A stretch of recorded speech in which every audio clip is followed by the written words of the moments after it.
I never thought I'd be hosting my own retirement party at 42. Retirement was something my father talked about in his 60s, after decades of back pain and corporate politics. Not something a woman like me planned before her first gray hair fully committed. But life takes strange turns when you sell a water purification patent for $20 million in cash, plus royalties. My husband Daniel insisted we celebrate properly. Not just a quiet dinner, not just a toast between close friends.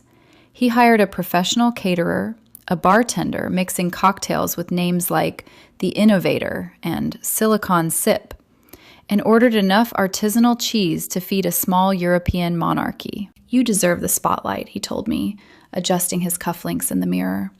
People need to hear your story. The living room was packed with people who wouldn't return my calls 6 months earlier. The same people who called my project Amelia's expensive hobby when I was 3 years into development, soldering prototypes in my garage at 2 a.m. Now they were smiling, hugging me, calling me brilliant. I smiled back.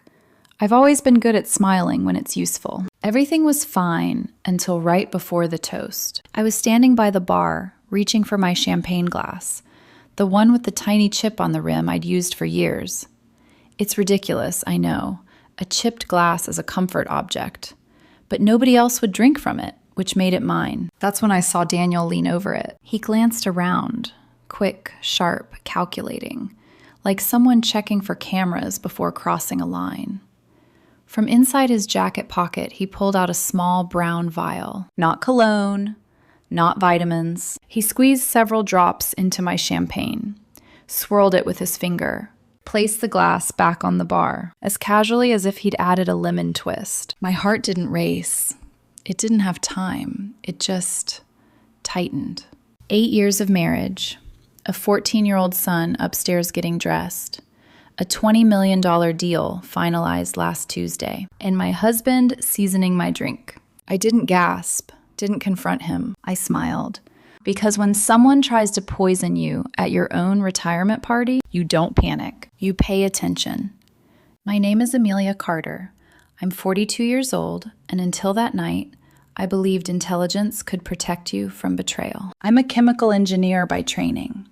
Water systems, filtration membranes, sustainable purification, the kind of work that makes investors yawn until a drought hits California and suddenly everyone remembers clean water matters. Daniel and I met 12 years ago at a technology networking event in San Diego. I was presenting early research on membrane efficiency. He was working in real estate development at the time, charming, confident, the kind of man who could make a parking garage sound like a luxury lifestyle upgrade. After my presentation, he approached me with a grin and said, "You make filtration systems sound romantic." I laughed. That's how it started. Daniel was attentive in the beginning. He'd bring takeout to my lab when I worked late. He told his friends he was dating the smartest woman in the room. I mistook admiration for respect. We married 4 years later. Nothing extravagant. We bought a house together in Orange County, mortgage in both our names. We signed a prenuptial agreement before the wedding at my attorney's suggestion. Daniel had shrugged and said, "If it makes you feel secure, I'm fine with it." Back then, that felt supportive. Our son Ryan was born 2 years into the marriage. Daniel cried in the delivery room, held my hand, promised he'd always protect us. For a long time, I believed him. But somewhere between year 5 and year 8, admiration shifted into something else. My project, the purification membrane, consumed me. I spent nights in the garage refining prototypes. Daniel would joke to friends that I was married to a water filter. At first, it sounded playful. Then it started sounding resentful. He'd ask when the hobby would start paying off. He'd suggest I consult instead of invent. Stable income, he'd say. Less obsession. Meanwhile, his own real estate ventures weren't thriving. A few developments stalled, market shifts, bad timing.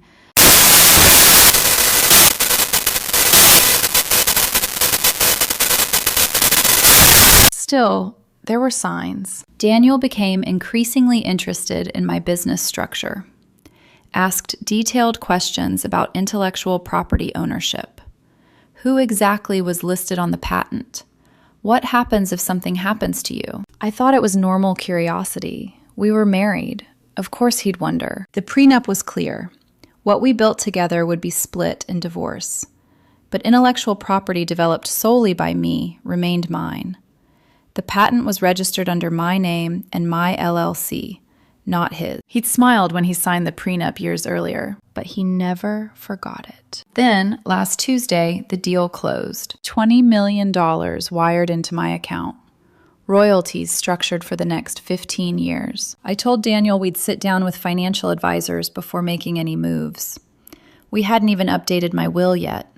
The one drafted 3 years ago, when we were stable, happy, trusting, still named him primary beneficiary, because that's what you do when you believe your husband wants you alive more than wealthy. Looking back now, I can see the shift happened the moment the money became real. He started calculating. And I kept loving. That was, if betrayal were loud, we'd all be better at spotting it. But it rarely announces itself. It whispers.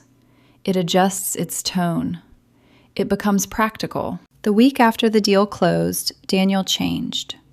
Not dramatically, subtly. He began, how liquid is the cash? Is it all in one account? What happens if you're ever incapacitated? That word. Incapacitated. He said it casually over dinner one night while Ryan scrolled on his phone beside us. I remember pausing mid-bite. Incapacitated? I repeated lightly. You know, he shrugged. Car accident, health issue. You work yourself to exhaustion. I just want to understand how things are structured. I told him what I'd told him before. The patent and its proceeds were legally mine. The prenup protected that. If anything happened to me, my current will left everything to him and Ryan. I hadn't updated it yet because the money had only arrived days earlier. He nodded. Too quickly. That same week, I overheard him on the phone with his cousin Rick. Rick calls himself an entrepreneur. What he really does is loan money to people who can't qualify for traditional financing. High interest, short patience. I was in my office reviewing licensing documents when I heard Daniel say, "Just give me time, it's handled. Once everything's transferred, it won't be a problem." Transferred. I stepped into the hallway and he lowered his voice immediately. When I asked who it was, he smiled. "Rick, just catching up." That was the second whisper. The third came from his mother, Patricia. Patricia has always lived as if appearance is an investment strategy. Designer handbags on installment plans. A condo refinanced twice. A Mercedes that cost more monthly than most families' groceries. She started visiting more often after the deal closed. "Oh, sweetheart," she'd say, touching my arm with manicured fingers. "You've worked so hard. Now it's time to relax. You shouldn't stress yourself with complicated finances." One afternoon, she suggested something peculiar. "There are beautiful lifestyle communities," she said over tea, "luxury ones, for accomplished professionals who want peace of mind." "I'm 42, I reminded her. "Early planning is smart planning," she smiled. That word again. Planning. Daniel joined that conversation quickly. Too quickly. "Mom's right," he said. "You've been exhausted for years. Maybe it's time to step back. Let someone manage things." Manage things. It wasn't just concern. It felt like positioning. Meanwhile, his own finances were deteriorating. One of his developments stalled. Investors pulled out. He became tense whenever bills were discussed. I offered to help restructure some of his loans. He declined. "I've got it handled." But he didn't. 2 nights before the party, I found a brochure on the kitchen counter. Golden Birch Lifestyle Community. Entry fee, $400,000. Monthly fee, $12,000. Buried in the fine print. Power of attorney recommended for seamless financial coordination. I stared at that line for a long time. When I asked Daniel about it, he laughed. "Just research. Mom sent it." But he didn't throw it away. Instead, he slid it into his briefcase. By the time the retirement party arrived, something inside me felt off. Not fear. Not yet. Just pressure. Like the air before a storm. And then, at 9:47 p.m., standing beside the bar, watching my husband drop something into my champagne, the whispers stopped. The storm arrived. The toast was about to begin. People were gathering in the living room, glasses raised, conversations softening into anticipation. The bartender dimmed the music.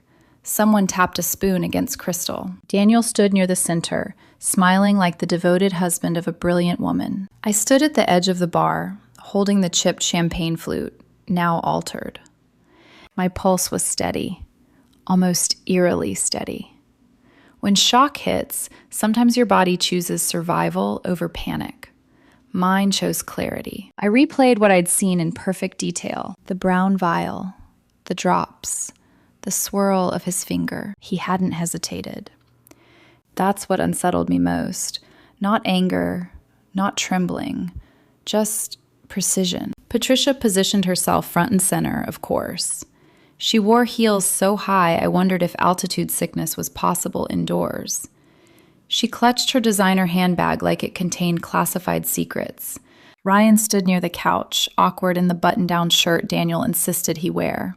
He met my eyes briefly, sensing something, but he didn't know what. That's when I moved, calmly, smoothly. I walked over to Patricia with my glass and said loudly enough for the surrounding guests to hear, "You deserve this more than anyone." And in a strange, cosmic way, that was true. If anyone had raised a son to believe other people's money could solve family debt, it was her. She blinked, confused for half a second. "Oh, Amelia, that's sweet."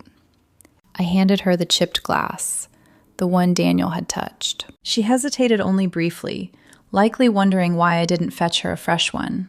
But pride won over suspicion. She accepted it with a smile. Daniel's eyes flicked toward us. A microsecond of confusion. Then he recovered. We all raised our glasses. Someone began speaking about innovation and the American dream and how I was proof that perseverance pays off. The words blurred into background noise. Daniel was smiling. Patricia was smiling. I was smiling. I lifted the glass Patricia had originally been holding, untouched, safe, and took a small sip. Slightly sweet, expensive, harmless. Patricia, on the other hand, doesn't do anything in moderation. She took a large gulp.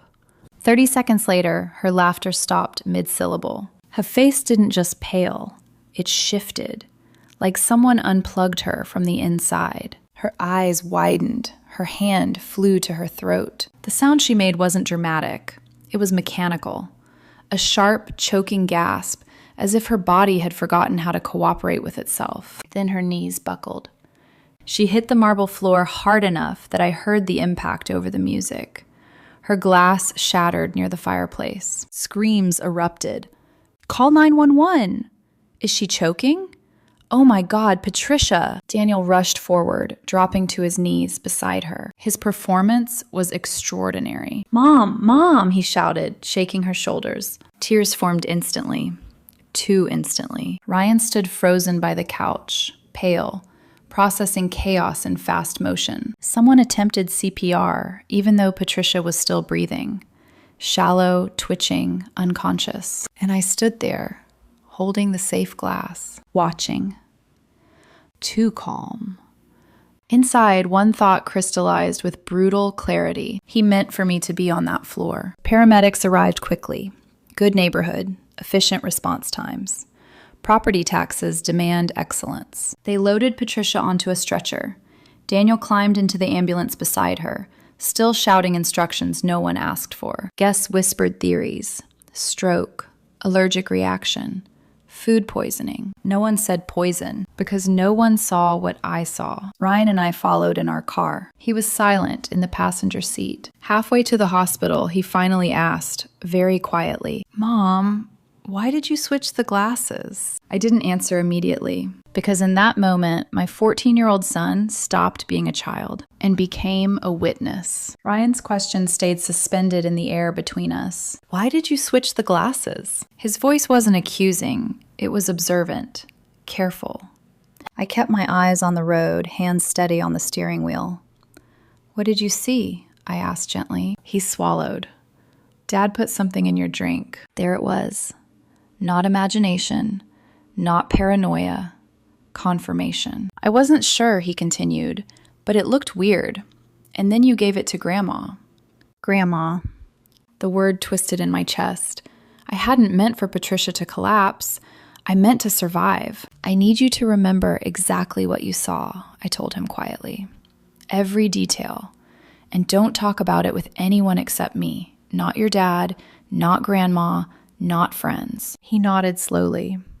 I saw the exact second his expression changed. The moment childhood loosened its grip. At Riverside General, the emergency room was fluorescent and chaotic. A teenager with a broken wrist, a man holding ice against a swollen cheek, a woman coughing into her elbow like a public health commercial, and us, still dressed for a cocktail party, standing in the middle of it. Daniel paced like a devoted son. He texted constantly. I could see the screen from across the room. Mom collapsed at Amelia's party. No idea what happened. Please pray. He was building his narrative in real time. After 40 minutes, a young doctor stepped out, scanning her clipboard. Family of Patricia Monroe? Daniel rushed forward before I could move. The doctor explained Patricia was stable, responding to treatment. But then her tone shifted. Preliminary indicators suggest possible toxic alkaloid ingestion. We're running full toxicology. Alkaloid. Daniel's face flickered, just slightly, before he forced confusion. What does that mean? It means, the doctor said carefully, this does not appear to be food poisoning. She asked what Patricia had consumed. Just champagne, Daniel replied quickly. Too quickly. I stepped in, my voice calm. She only took 1 or 2 sips. The reaction was less than a minute. The doctor nodded. That would be consistent with a concentrated source. Daniel's eyes locked onto mine. For half a beat, something raw flashed there. Not grief. Calculation. After the doctor left, Daniel turned to me, lowering his voice.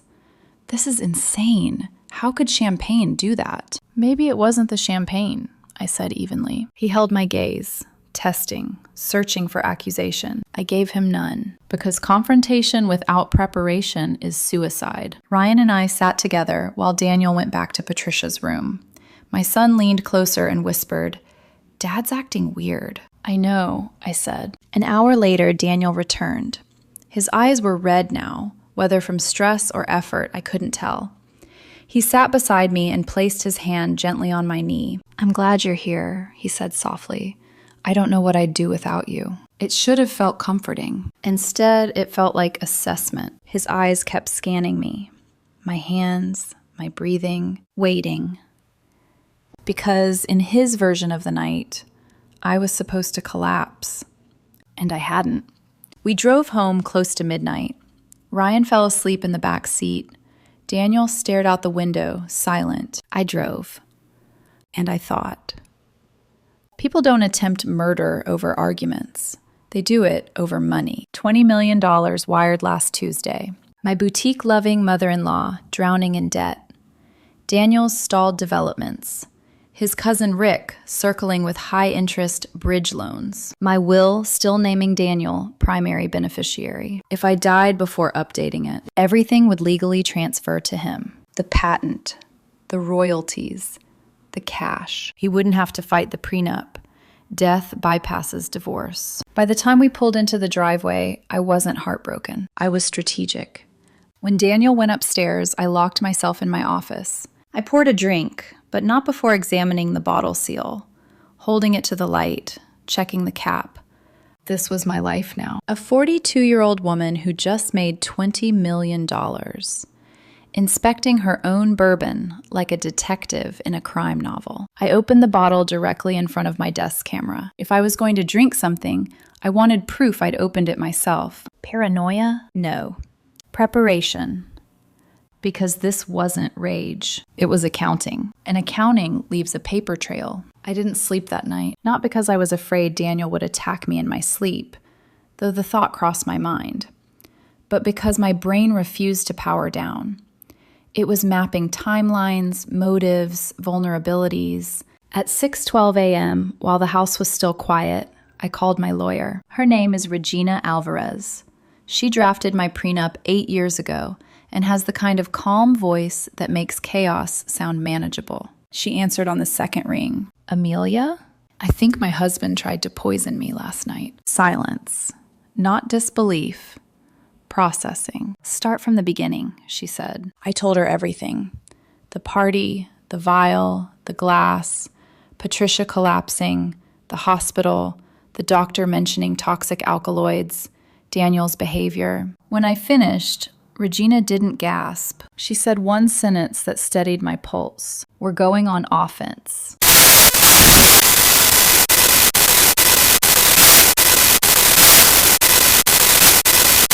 If Daniel tries to pivot this into you being paranoid or unstable, she explained, we preempt it. Because when a woman notices something dangerous, call her emotional. When she defends herself, call her unstable. When she resists, call her confused. When we finished, he looked me directly in the eye. You show no cognitive impairment, he said. You are fully competent to manage your affairs. He printed a 10-page report and signed it. Notarized copies would be delivered to Regina by end of business. Step 1, complete. Step 2, restructure everything. By that afternoon, Regina and I began transferring the bulk of my patent proceeds into an irrevocable trust managed by a corporate trustee. A bank, not a person. People can be manipulated, Regina said. Institutions are harder. The trust documents explicitly excluded Daniel and Patricia from any control or discretionary access. We drafted new medical and financial power of attorney documents, naming Regina as temporary decision maker in any emergency. Not my husband. Not anymore. We placed fraud alerts on every account. And then we waited. Rick wore a tailored blazer and confidence that didn't belong to him. He carried a white pastry box from the most expensive bakery downtown. Nobody arrives with $8 croissants unless they want something. Daniel kissed my cheek lightly. We thought we'd have breakfast together. I didn't eat. I watched. Rick placed a glossy brochure on the kitchen table. Golden Birch Lifestyle Community. Palm trees. Fountains. Residents playing chess beside manicured gardens. It's not a nursing home, Daniel said quickly. It's luxury assisted living for high-achieving professionals who want peace of mind. I'm 42, I said. Stress ages people, Patricia's voice chimed from behind them. She had arrived too, pale but dramatic. After what happened last night, we're worried. There it was. The narrative pivot. I'm not the target of attempted murder. I'm fragile. Rick leaned forward. The entry fee is refundable, he explained. $400,000. $12,000 monthly, but you'd have staff, medical supervision, structured environment. Structured environment. Section 7, I said calmly, flipping pages. Subsection C. Power of attorney recommended for seamless financial coordination. No, I replied softly. It's control. The room shifted temperature. Rick straightened in his chair. Amelia, we're just trying to help. After last night, you seemed shaken.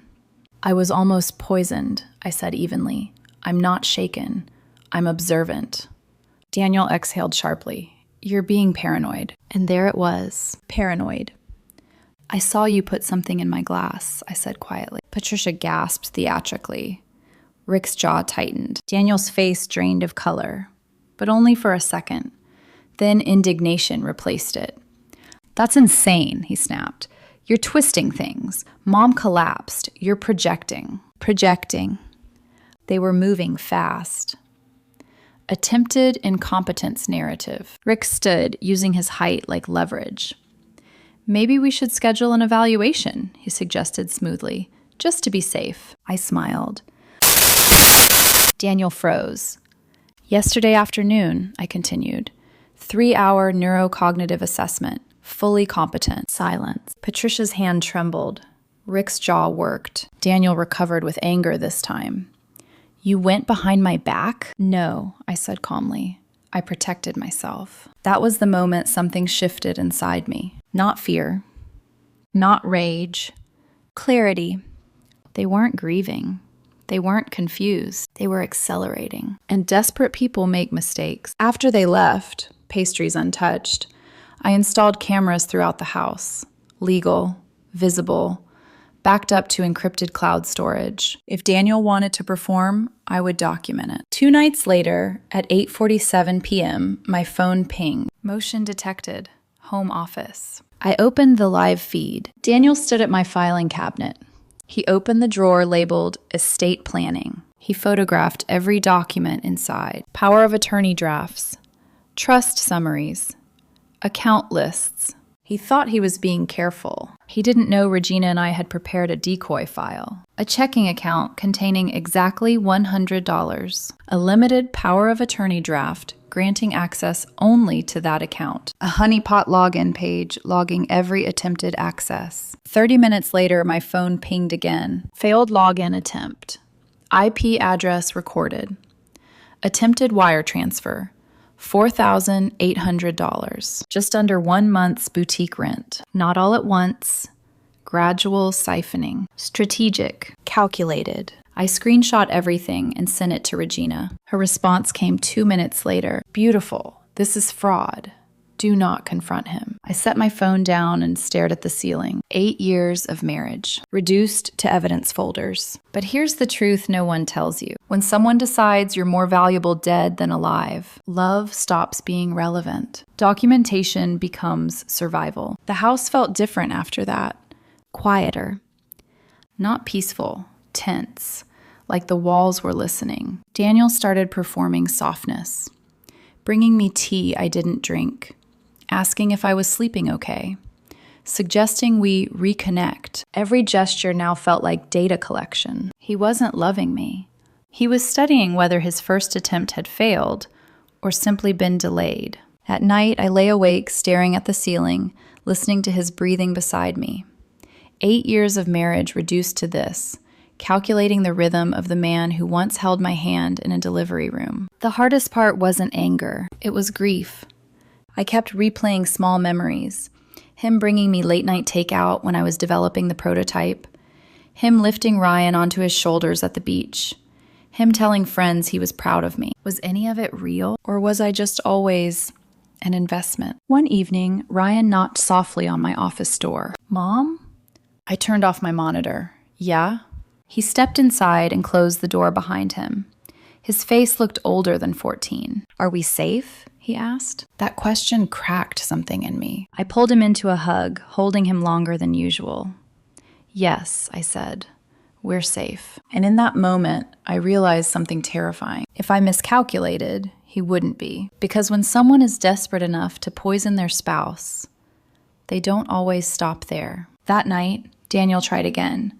Not with poison, but with narrative. We were sitting in the living room when he said casually, Rick knows a great conservatorship attorney. I kept my voice neutral. Why would we need one? After what happened with Mom and your behavior, he replied carefully. You've been distant, suspicious. It's not healthy. There it was. He was building groundwork. In California, if someone can convince a court you're mentally unstable, they can petition for conservatorship. Control finances, medical decisions, everything. He wasn't giving up. He was pivoting. I looked at him, really looked at him, and saw it clearly for the first time. This wasn't rage. It was accounting. $20 million. His stalled developments. Patricia's refinanced condo. Rick's high-interest loans. I wasn't his wife anymore. I was liquidity. Later that night, I locked myself in the bathroom and cried. Not loudly, not dramatically, just quietly.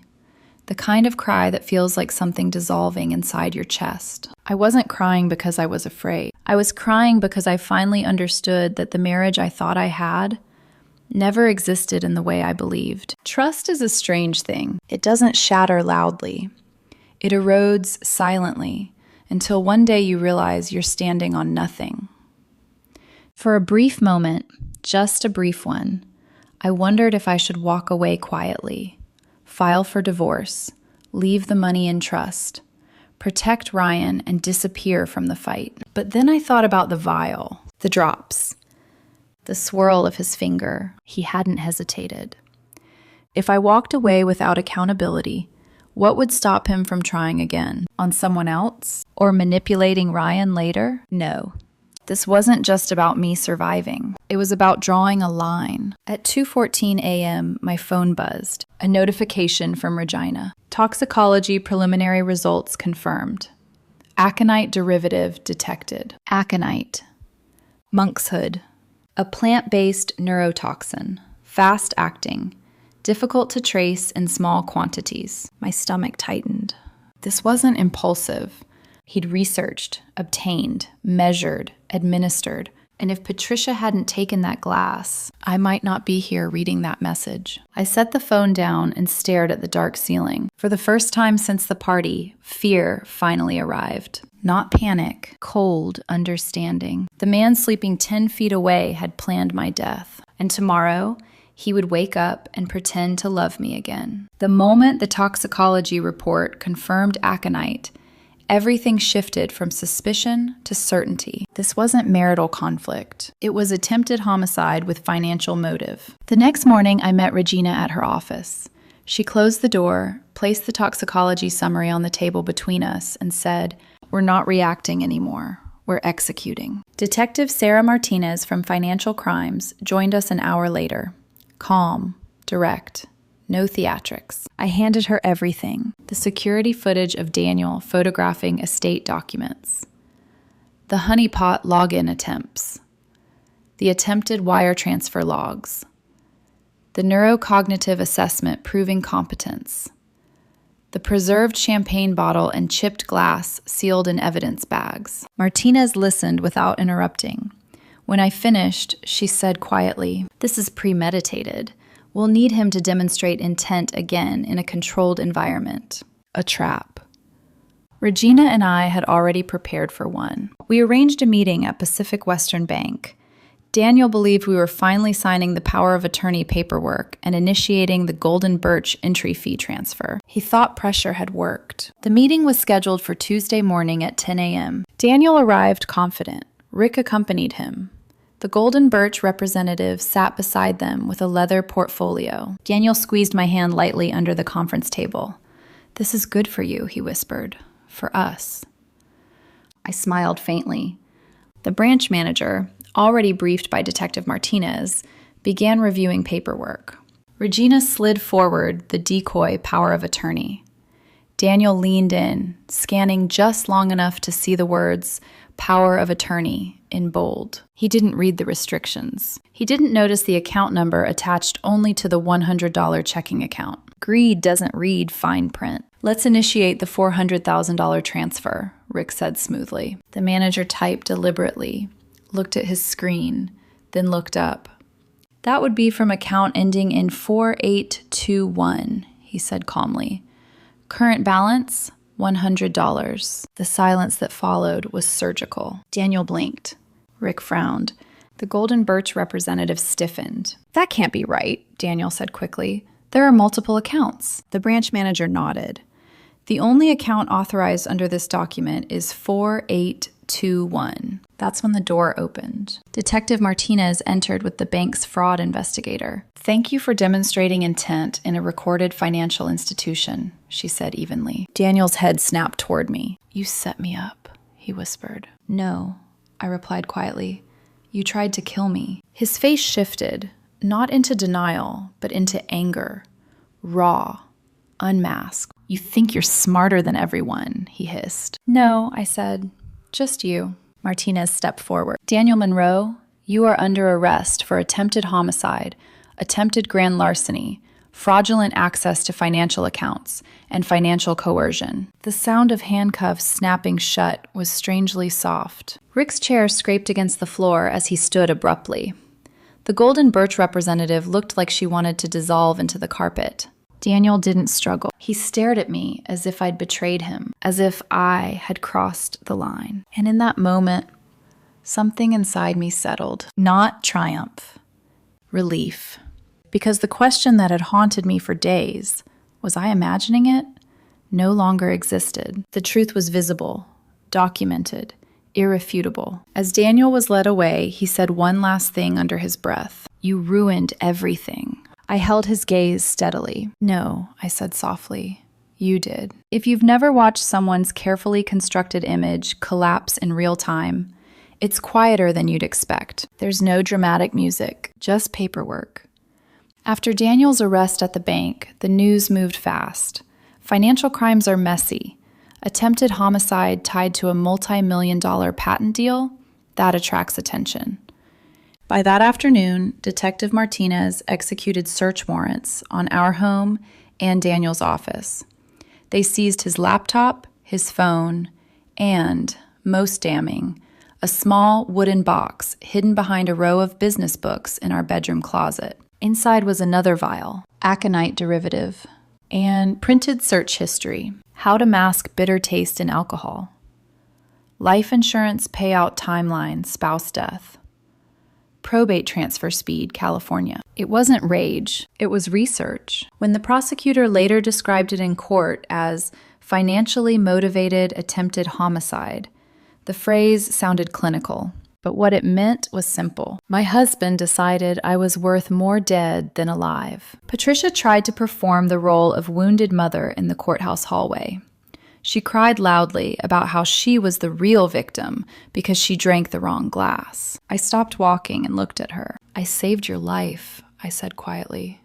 "You're welcome." She didn't respond because deep down, she knew. She had raised Daniel to believe that other people's money could fix personal failure, that proximity to wealth entitled you to it. When the evidence was presented, the security footage of him accessing my documents, the logged login attempts, the attempted wire transfer, the toxicology report confirming aconite, his defense strategy shifted from denial to desperation. He tried claiming stress, financial pressure, emotional instability, but the neurocognitive assessment destroyed any narrative that I was confused. The digital logs destroyed the claim of misunderstanding, and the bank recording destroyed the "I didn't know what I was signing" defense. Even Rick distanced himself quickly. Suddenly, he had no knowledge of any poisoning and was just there to help coordinate financial planning. Funny how sharks retreat when the water turns red with evidence. Golden Birch issued a public statement claiming they were unaware of any criminal intent and cooperated fully with investigators. Translation: they didn't want their brand associated with kidnapping disguised as luxury care, because that's what surfaced next. 2 nights after Daniel's arrest, at 9:42 p.m., my doorbell rang. A woman in a lab coat stood outside with 2 large men. She introduced herself as Dr. Simone, claiming they'd received a welfare concern regarding my cognitive state and needed to perform an evaluation. At night, without prior appointment, I didn't open the door. "I've already passed a certified neurocognitive assessment," I said through the intercom. "I'm calling the police." When Detective Martinez arrived, the trio attempted to leave. They were detained. Turns out they had informal ties to Golden Birch's intake team. If I had signed that power of attorney, I could have been legally relocated before realizing what happened. Control my assets, restrict visitation, manage my communications. A cage disguised as care. The charges expanded. Daniel's bail was revoked after the court learned of the second vial found at the house and the attempted financial coercion at the bank. No contact order issued. He would not step inside our home again. Ryan struggled quietly through it all. One night, he sat beside me in the kitchen and asked, "Did Dad ever love us?" That question hurt more than any legal battle. "I believe he loved us in the way he understood love," I said carefully. "But love without integrity isn't safe." Ryan nodded slowly. He's smarter than most adults I know. The house feels different now, not tense. Still, for the first time in months, I don't inspect every glass before drinking. I don't analyze footsteps in the hallway. The accounts are locked down. The trust is secure. The will is updated. Ryan's future protected. Daniel's reputation destroyed. Business partners withdrew. Clients severed ties. Friends who toasted him at my retirement party suddenly discovered moral standards. The irony is almost poetic. He tried to turn my success into his solution. Instead, it became his undoing, and I didn't have to scream. I just documented. The first night, I slept peacefully again. It wasn't dramatic. No triumphant music. No champagne toast. Just quiet. Ryan was upstairs doing homework. The house lights were dim. I poured myself a drink from a freshly sealed bottle, opened in front of the kitchen camera out of habit, and sat at the dining table alone. Not lonely. Alone. There's a difference. 8 years of marriage ended not with a screaming match, but with evidence bags and court transcripts.